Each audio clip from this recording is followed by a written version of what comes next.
How not to search and rescue? You guys have been requesting a search and rescue video for a while, so we are actually going to do a real fake search and rescue with some real search and rescue people. What we call a scene size up. So I'm going to come up and analyze the scene, identify the fall line, subject location, and then work my way back and figure out where to put all the which other stations or which anchors to use. We're going to come over here. Beyond this tree, there's about a 60 to 80 foot cliff right here. So I'm going to call this tree edge of the hot zone. So from this tree to that dead snag and across this bush, this line, nobody goes past unless they're tied in and been safetied. Our fall line is going to be straight off the end over there. So we're going to put a high directional on this side of the tree. We are going to stage the litter and bowlines right here.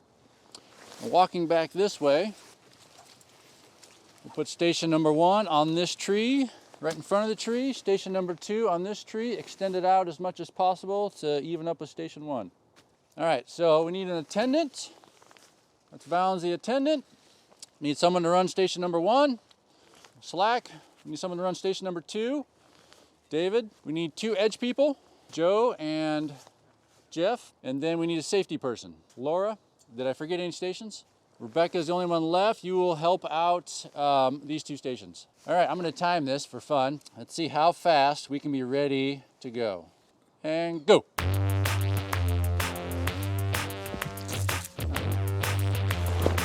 Man, if highline rigging was this efficient.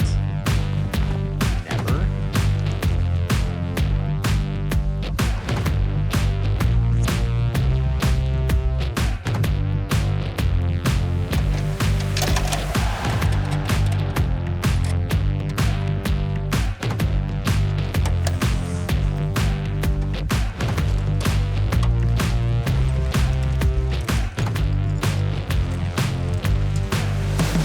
I had no idea.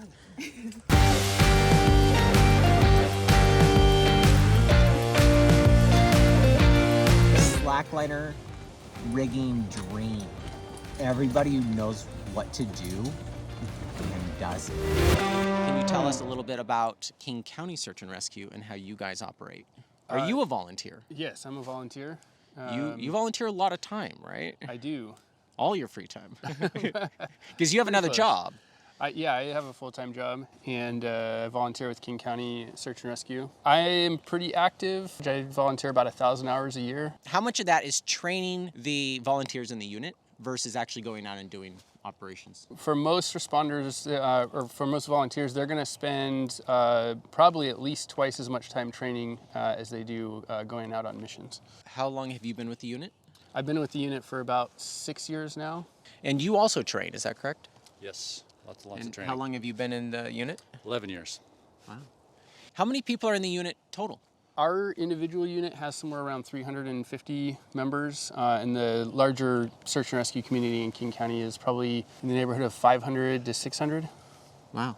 And we have here 3, 4, 5, 6 volunteers who joined us to help haul me back up. I'm Jeff.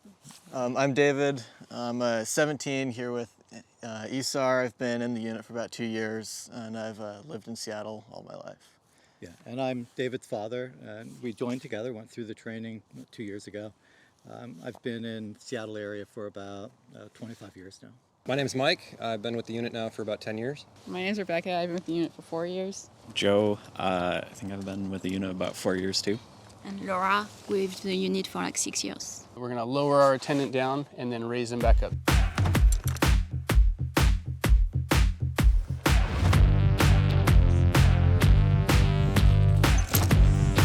This is a really cool perspective.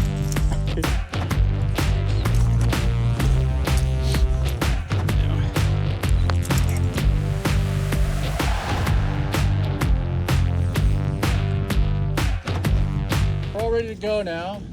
So what we're going to do is rotate the litter out into the hot zone.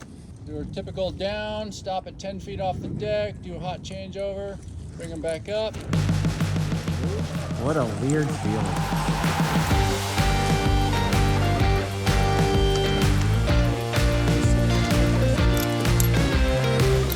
So when I say down slow, David starts lowering through the ATCs. I'm going hauled over there. Down, down.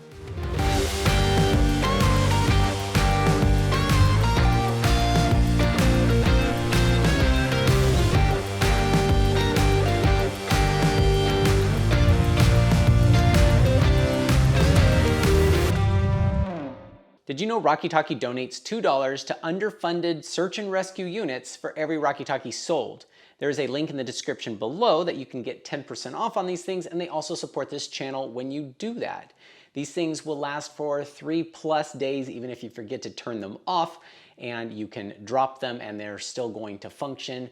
The carabiner is obviously pretty cool, but they're also the most powerful walkie-talkie, it's hard to say it normal, that you can get without a license. This thing works as far as I've ever needed it, and I've rigged 2-kilometer-long high lines. We did 700-foot rope swings with it, and we also did a mile-long zip line. There's a lot of episodes that we ended up using it. I'm gonna have on my website soon all the projects we've ever done with this thing. I hit them up to get these things, and I am now promoting them on this channel. They did not hit me up to do that. And they've been kind enough to help support even what we're doing. So if you want to help search and rescue units, and you want to help me out, and you want to get 10% off, go grab one or 2. They work better that way. Now, a lot of this channel focuses on anything related to ropes, but not everything you do in search and rescue is rope related. What are the typical things you're rescuing? Average hikers are on a trail and they injure themselves, you know, they twist an ankle or they take a fall or something like that, and we just have to go up the trail a ways and help them get out. And typically that involves putting them into our rescue litter and wheeling them out. And then we also do other search and rescue things. We do things like in-town dementia patient walkaways. We'll go help look for them. And then a component of it is also the technical rescues. So do you know if all search and rescue units across the country are volunteer-based? They are definitely not all volunteer-based. There are a few places, Moab for instance, that actually has paid search and rescue folks. Okay. The pay is terrible, from what I hear. Yeah. But it is paid, and they're expected to respond to probably 80% of their calls. Well, here in Washington, search and rescue falls under the responsibility of the county sheriff. And so each county has its own search and rescue team, and each one is organized differently. And so it's really hard to say how different teams in different places got organized the way they are. I think in some places like Moab, where they probably just have, or Yosemite for sure. I mean, Yosemite is a national park, so all the national parks have their own STAR teams. And they will also request help from volunteer teams in the area. Do you suppose that there's more technical rescues involved in a place like that? Oh, I'm sure. I'm sure there's lots of dry canyons people fall into or scrambling around in and can't get out of. How many people in your unit are trained super good enough to go out with a rescue today? In our unit, we have probably about 25, maybe 30 people that are trained on the rigging aspect. And it's still a team. No one's out there by themselves having to do the whole component by themselves. So everyone's cross-checking everything. Yeah, everything that we do is team-based, everything that we do is redundant. Does that help make sure everything's safer, or does that make it so no one learns all the components super good? It definitely makes it safer. And like, I guess in training, you could have somebody show the steps all the way through. Yeah, so all of our riggers are trained in all of the different roles. Okay. And so everybody's proficient in the various roles. Okay. Yeah. So everybody can go do what you're going to do with me today. Correct. Gotcha. Here in King County, there's no charge for rescue, and that includes like even if you get flown out on a helicopter. The philosophy behind that is that we want people to call for rescue as soon as there's an issue that they can't resolve on their own, rather than waiting 6 hours, it gets dark, there's complicating factors, and potentially the issue becomes worse or the conditions become less favorable. That's the overarching goal, is to get people to call earlier and not be afraid to call. So you might end up having people overcall in that case. How many things do you show up to and they were just tired and probably could have got on their own? There's a handful a year. We do get the more simple ones where someone didn't eat enough, or they've never hiked 10 miles in the day before, and halfway through they just sort of bonk and didn't bring enough food. It's not super common, but definitely happens. I guess that's better to have that than people who actually need help not call.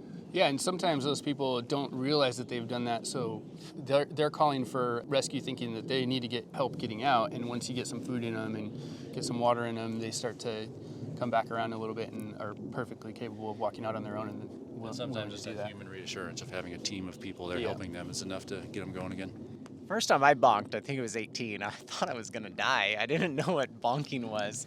If you don't know what bonking is, don't do a 10-mile hike in a day without a snack. More than a snack. More than a snack. The other night, quick story, we came across a person with a broken ankle. That subject was very worried that it was going to cost a bunch of money. They called SAR. And so we had to reassure her right then and there that no, this is totally free. We're going to call out all our resources and you won't be charged a penny. Once you get to the doctor to take care of that ankle, Yes. we won't go there. So what we're going to do now is we're going to transition where I'm at.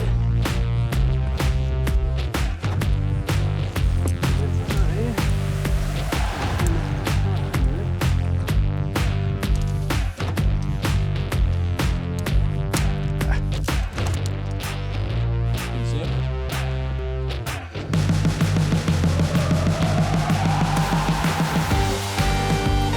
Now, in this position, I can get you even farther off the wall. If we were doing a long raise, I need to be in the lower position, edge transition. But on the actual trip, I want to be in the upper position so I have more maneuverability. Tenant is ready. Up slow.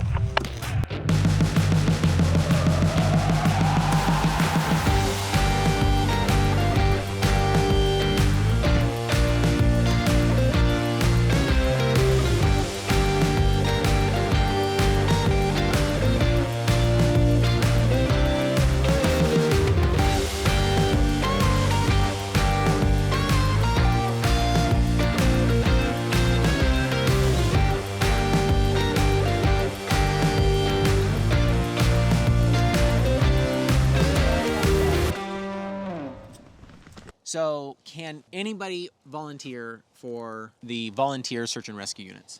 In our unit, almost anybody. Do you guys, how do you say shit test? What's the professional way of saying? Shit test? Yeah, how do you shit test to see if they're worth having in the unit? Like, what do you call that? Evaluating? Screening. Is that the right way of saying that? You can also screen shit, but yeah. Yeah, so in our unit, you have to pass a series of training courses involving overnight in the wilderness during the winter months. So it's navigation, survival, and also medical first aid, pack outs. It's actually takes a lot of skill and effort to pack someone out of the wilderness, even in a litter. It's a lot of work. So we run, every member goes through this series of courses, and if they pass that, they get to join the unit. And how old do you have to be to join the unit? So you can join basic training or go out for basic training when you're 14, and then that takes the course of a winter. How old were you when you started? I went out on my first mission at 15 And how old are you now? and 17, so I've been doing this for about 2 years. And you do it with your dad? Yep. So a lot of people give a lot of themselves to make this happen, but it's not free to run. Where do you guys get funding for the unit? Yeah, we are. You need funding, right? 100% donations and grants. Okay. So we're soliciting donations, writing for grants. A lot of companies will do a hourly sharing program where they'll match some of your pay and donate to our unit. Okay. If you hike a lot or climb a lot, consider chipping in with money, chipping in with your time into these things you might need when you hurt yourself. And carry the 10 essentials. Yes, carry the 10 essentials. I really appreciate these guys for being willing to publicly share basically an entire package of setting up, lowering, and hauling and everything. That's a big deal for a SAR unit. Yeah, we typically avoid social media posts of exact things because I'm on many different social media sites and there's a lot of trolls out there. The thing you have to understand is that there's a lot of nuance in rope work and all the different practices and disciplines from, not just rope rescue and all the differences within that. There's a big difference between us here and Yosemite, for instance. We do things differently because we have very different scenarios. But then you branch out, I look at fire and arborist work and rope access work. There's just so many different ways to rig things and so many different nuances that steer what you build. And so we just did a quick overview of our general system here. And to be honest, we were a little lax on some of the things that we normally do in our disciplines and whatnot, but it was more for the fun of the video and showing the showing the audience of a general system. So we just showed our general 2-rope system on double ATCs and 9.5 mil rope, and that's what we're doing these days up here in King County. Part of the audience is going to be people who didn't even know SAR existed. I wanted to expose my audience to the fact this is out there and that they could even join it. And then the other part of my audience is going to be people from SAR units making sure we said everything right in this video. We didn't. Chillax. I was more safe here than I've ever been in my life. And the way they train, this is not all encompassing in all of their training. So please be respectful in the comments, and maybe we can do some more in-depth videos with them. If you are, thanks for watching. Hit the thing that looks like this.